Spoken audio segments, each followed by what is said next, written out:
Hi students, welcome to KC Botany. So 12th PU Science பார்த்தீங்கன்னா நிறைய பேர் வந்து லாஸ்ட் மினிட் இம்பார்ட்டன்ட் கொஸ்டின் வந்து சொல்லுங்க அப்படின்னு சொல்லி கேட்டிருந்தாங்க.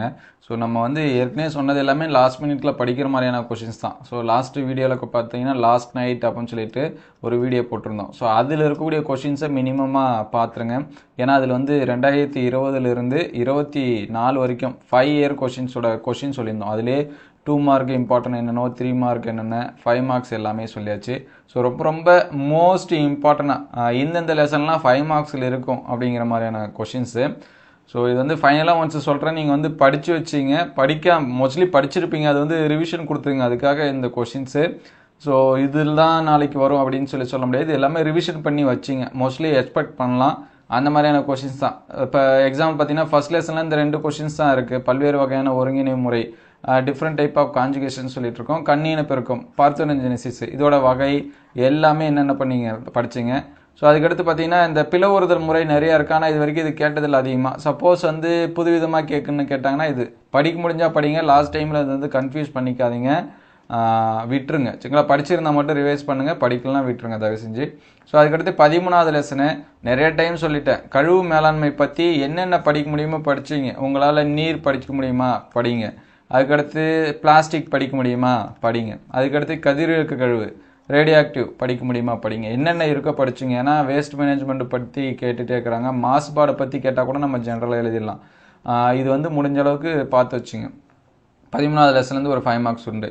ஸோ அதுக்கடுத்து செகண்ட் லெசனில் பார்த்தீங்கன்னா நிறையா கொஷின் இருக்குது. அதனால் புக் பேக் நம்பர் கொடுத்துருக்கேன். 31, 32, 33, 34, 37. ஏன்னா விந்து செல் அமைப்பு, அண்ட செல் அமைப்பு, இது பேசிக்கான கொஷின். இதை தாண்டி வரும்போது அங்கே வந்து பார்த்தீங்கன்னா இந்த கொஷின்ஸ் எல்லாமே இருக்குது. சரிங்களா? அதனால் இந்த கொஷின் நம்பர் கொடுத்துருக்கு, இதை வந்து பார்த்துங்க. பாலூட்டுதல் இப்போ ஆக்சிரோசின், ரிலாக்சினோட ஹார்மோனோட பங்கு இதெல்லாமே இருக்குது, அதை வந்து பார்த்துருங்க. ஸோ தேர்ட் லெசன் வந்தீங்க அப்படின்னா பேரியர் மெத்தட், சரியா? பல்வேறு வகையான கருத்தடை முறைகள், கருத்தடை தடுப்பு முறைகள், நமது நாட்டில் வந்து அந்த பாலின கட்டுப்பாடு என்ன பண்ணுறதுக்கு இந்த மாதிரி இருக்குது, அந்த கொஸ்டின் பார்த்துருங்க. அதுக்கடுத்து ஏஆர்டி டெக்னாலஜியை பற்றி கொஞ்சம் டீட்டெயிலாக கேட்பாங்க. இந்த கொஸ்டினை தேர்ட் லெசனில் படிச்சிருங்க. ஸோ மற்றபடி தேர்ட் லெசனில் வேறு எதாவது படிச்சிருந்தா அதெல்லாமே ரீகால் பண்ணிங்க. 2 மார்க் 3 மார்க் வந்து அப்டேட் பண்ணுறது கொஞ்சம் கஷ்டம். ஏன்னா 2 மார்க் 3 மார்க் ஏகப்பட்டது நீங்கள் வந்து கொஞ்சம் படித்து தான் ஆகணும். ஸோ ஃபைனல் டைமில் படிக்கணும். நீங்கள் அந்த இயர் கொஷினில் இருக்கிறத தாராளமாக பார்த்துங்க, அதுவே போதுமானது. அதுவே பார்த்தீங்கன்னா ஒரு இதுக்கும் 30 கொஷின்ஸு. சரிங்களா? கிட்டத்தட்ட பார்த்தீங்கன்னா 5 இயர்ஸ் அப்படின்னா 30 3 மார்க்கு, 30 2 மார்க்ஸ் வரும். ஸோ அதை பார்த்தாலே உங்களுக்கு வந்து போதும். மோஸ்ட்லி அதில் தான் எல்லாமே முக்கியமானது இருக்குது. அதுக்கடுத்து 4th சாப்டர் வந்தீங்கன்னா 39, 43 புக் பேக் கொஸ்டினை பாருங்கள்.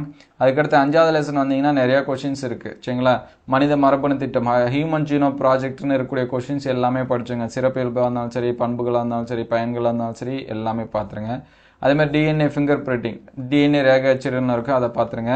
மரபணு குறியீடு, ஜெனட்டிக் கோடு, சரிங்களா? இதோட முக்கியத்துவம், பண்பு என்னென்ன இருக்கோ அது எல்லாமே என்ன பண்ணீங்க பார்த்துங்க. அதுக்கடுத்து 7வது லெசன் வந்தீங்க அப்படின்னா பிளாஸ்மாடியத்தோட லைஃப் சைக்கிள் கேட்கலாம். அப்படி இல்லை அப்படின்னா போதையை பற்றி கேட்கலாம். சரிங்களா? அதனால் போதை வந்து எல்லாத்துக்குமே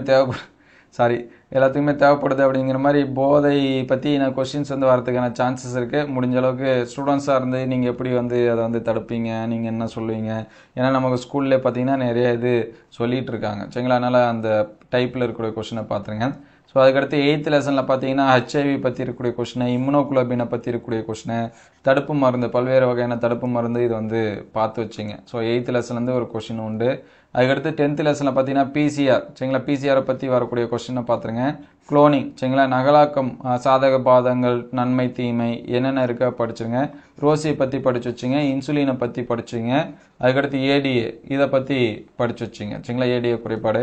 அதுக்கடுத்து 11, 12லேருந்து ஜென்ரலான கொஷின்ஸ் வந்து வரும். சரிங்களா? இது ரெண்டுத்தையும் சேர்த்து ஒரு 5 மார்க்ஸ் வரலாம். அப்படி இல்லை அப்படின்னா இண்டிவிஜுவலாக ஒரு 5 மார்க்ஸ் கிட்டத்தட்ட பார்த்தீங்கன்னா இங்கே வந்து இந்த லெசன்ஸ்லாம் நாளைக்கு எதிர்பார்க்கலாம். சரிங்களா? 10வது லெசனில் 1, 2, 3, 4, 5, 6, 7, 8, சரிங்களா? 8, 9 இதோட சேர்த்து 10 5 மார்க்ஸ். சரிங்களா? இங்கே கொடுத்துருக்கூடிய லெசன்ஸ்லேருந்து கண்டிப்பாக கொஷின்ஸ் வந்து வரும். நீங்கள் எக்ஸாம் முடிச்ச பிறகு கூட செக் பண்ணி பார்க்கலாம். ஸோ இந்த லெசன்ஸ்லேருந்தெல்லாம் 5 மார்க்ஸ் வந்து என்ன பண்ணுறாங்க கேட்குறாங்க.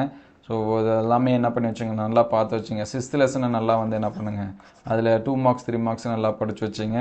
ஸோ இனிமேல் புதுசாக எதுவும் படிக்காதீங்க. முடிஞ்ச அளவுக்கு இதில் சொல்லியிருக்கிறது வந்து ரிவைஸ் பண்ண முடிஞ்சால் பண்ணிங்க, அல்லது வந்து ஃபீல் பண்ணாதீங்க. உங்களுக்கு தெரிஞ்ச கொஷின்ஸ் தான் வரும். எக்ஸாம் எல்லாமே நல்லா பண்ணுங்கள். நல்லா எழுதுங்க, நல்லா ரிவிஷன் கொடுங்க. ரிவிஷன்னா என்ன, ஒரு ரொம்ப 1 மணி வரைக்கும் தயவு செஞ்சு படிக்காதீங்க. ஒரு 11 மணி வரைக்கும் படிச்சுட்டு காலையில் 5 மணி வரைக்கும் நீட்டாக எழுந்திரிச்சு காலையில் நல்லா 1 மார்க்ஸ் புக் பேக்கில் இருக்கிறது நல்லா படிச்சிங்க சரிங்களா. நீங்கள் படிச்சது தான் வரும், இவ்வளோ நாள் படிச்சிருக்கீங்க. அதனால் எக்ஸாமை பற்றி பயந்துட்டு போகாதீங்க. தாராளமாக ஃபுல் மார்க்ஸ் வந்து என்ன பண்ணலாம், ஸ்கோர் பண்ணலாம். நீங்கள் படித்த கொஷின்ஸ் தான் வரும். ஸோ நம்ம அடுத்து பாட்னியோட டைம் டேபிளோட என்ன பண்ணலாம், மீட் பண்ணலாம் சரிங்களா. சுவாலஜி எழுதி முடிச்சுட்டு எப்படி எழுதுனீங்க அப்படின்னு சொல்லிட்டு வந்து சொல்லுங்கள். எந்த அளவுக்கு ஹெல்ப்ஃபுல்லாக இருந்துச்சு அப்படிங்கிறத கமெண்ட் பண்ணுங்கள். மோஸ்ட்லி நம்ம சொல்லிக்கிறது எல்லாம் வரும் அப்படிங்கிற நம்பிக்கையில் தான் இருக்கேன். உங்களை விட ஆர்வமாக இருக்கேன் நாளைக்கு கொஷின்ஸ் வந்து எப்படி வருது அப்படின்னு சொல்லி பார்க்குறதுக்கு. ஸோ எல்லாம் நல்லா எழுதுங்க. All the best.